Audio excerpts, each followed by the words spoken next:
Hindi pa nagsasalita ang anak ko kahit 18 months na siya. Hello Kind Warriors, today pag-uusapan natin ang early signs ng Global Developmental Delay o mas kilala sa GDD.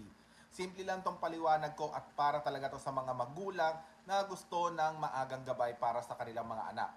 Una, sa speech and language. Kung ang bata ay hindi pa nagsasalita ng single words by 18 months, kaunti lang o halos walang babbling o nahihirapan sumunod sa simpleng instruction, maaaring ito ay early sign ng delay, no? Minsan mapapansin mo rin na hindi agad lumilingon itong mga anak natin kapag tinatawag natin sila. Ang sumunod ay yung motor skills. Kung late gumagapang, tumatayo o naglalakad o madalas matumba at medyo clumsy sa paggalaw, kasama rin dito ang hirap sa fine motor skills tulad ng paghawak ng crayons o small toys. Ito yung tinatawag na motor skills delay, no? Ang sumunod ay yung cognitive development o learning skills.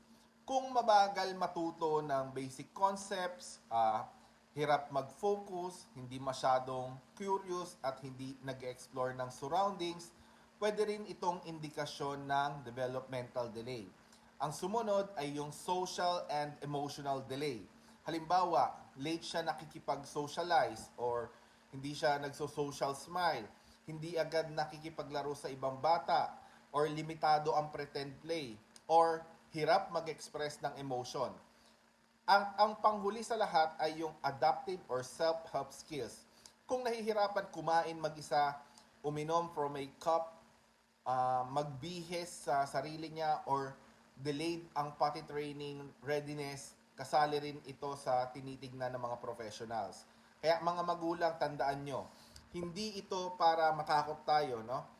Ito ay maagang pag-agap, no? Kumbaga magkakaroon tayo ng maagang assessment, maagang intervention para mas maganda ang maging progress ng ating mga anak. Kung may isa o higit pang signs na napapansin nyo sa inyong mga anak, magandang magpa-check na kayo sa developmental pediatrician para sa early intervention, no? At ang pinakamahalaga, bawat bata ay may sariling pacing, no? Our job is to notice, support, and guide them with love, not to compare it with others. All right? Peace.